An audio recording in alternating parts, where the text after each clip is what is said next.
विक्रम और बेताल की रहस्यमयी कहानी।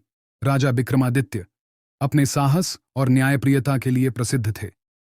उनकी वीरता के किस्से दूर दूर तक फैले हुए थे।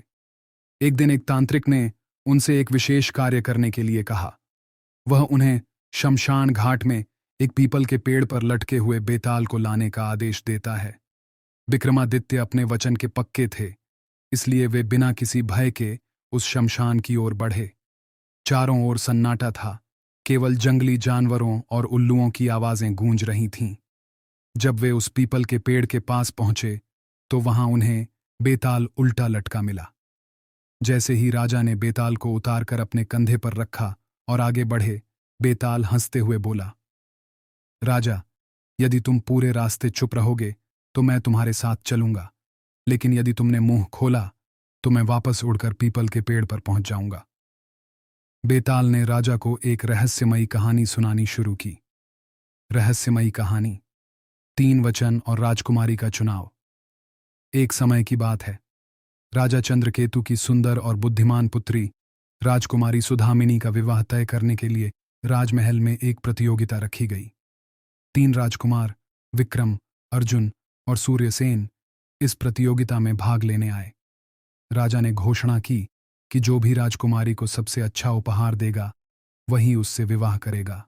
पहला राजकुमार विक्रम एक दुर्लभ अमृत कलश लेकर आया, जिससे कोई भी व्यक्ति अमर हो सकता था।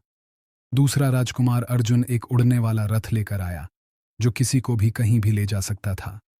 तीसरा राजकुमार सूर्यसेन एक ऐसा औषधीय रत्न लेकर आया, जिससे मृत व्यक्ति को जीवित किया जा सकता था।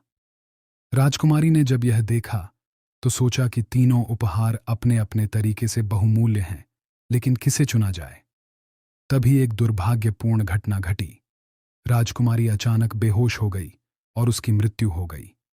राजकुमारों ने मिलकर उसे बचाने का निर्णय लिया। अर्जुन ने अपने उड़ने वाले रथ से सभी को जल्दी से औषधीय झील तक पहुंचाया। सूर्यसेन ने अपने रत्न से राजकुमारी को जीवित किया और विक्रम ने उसे अमृता प्रदान करने के लिए अमृत पिला दिया। अब बेताल ने राजा विक्रमादित्य से पूछा, बताओ राजा, इन तीनों में से किस राजकुमार को राजकुमारी से विवाह करने का अधिकार था? राजा ने कुछ देर सोचा और उत्तर दिया, जिस राजकुमार ने उसे जीवन दान दिया, यानी सूर्यसेन, वही सबसे अधिक योग्य था, क्योंकि बिना उसके उपहार के राजकुमारी जीवित ही नहीं होती। बाकी 2 उपहार केवल सहायक थे।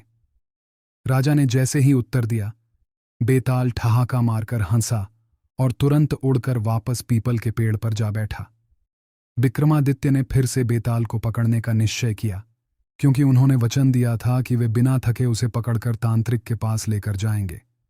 राजा विक्रमादित्य ने एक बार फिर बेताल को पकड़कर अपने कंधे पर रखा और शमशान की ओर चल पड़े। रास्ते में बेताल फिर से हंसते हुए बोला, राजा, तुमने फिर से मुझे पकड़ लिया, लेकिन क्या तुम मेरी एक और कहानी सुनना चाहोगे? अगर तुमने उत्तर दिया तो मैं फिर उड़ जाऊंगा। राजा मौन रहे और बेताल ने अगली कहानी शुरू की। रहस्यमयी कहानी, 2 मित्र और रहस्यमयी नगर। बहुत समय पहले अवंतिका नगर में रामसेन और धीरसेन नामक 2 घनिष्ठ मित्र रहते थे। दोनों ने साथ में अध्ययन किया, साथ में व्यापार शुरू किया और अपने नगर में प्रसिद्धि प्राप्त की।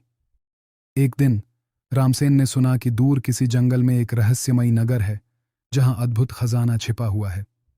वहां जाने वाला कोई भी व्यक्ति या तो अमीर बनकर लौटता था या फिर कभी लौटता ही नहीं था। धीरसेन ने उसे समझाया, यह एक जाल हो सकता है, हमें लालच में नहीं आना चाहिए।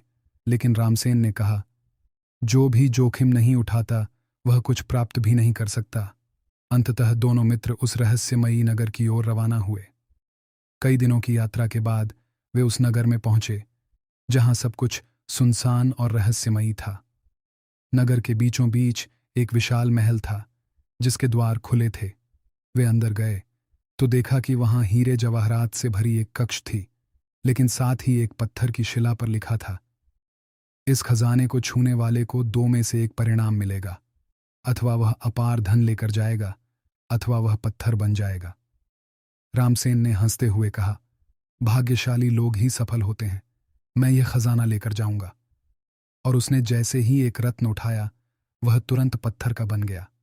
धीरसेन यह देखकर स्तब्ध रह गया। वह समझ गया कि यह नगर एक श्रापित नगर था जो लालचियों को दंड देता था। उसने कुछ सोचा और फिर उस नगर के चारों ओर घूमने लगा। उसे एक पुरानी ग्रंथशाला मिली जहां एक पुराना साधु बैठा था। धीरसेन ने साधु से प्रार्थना की, मुझे अपने मित्र को वापस पाने का उपाय बताइए।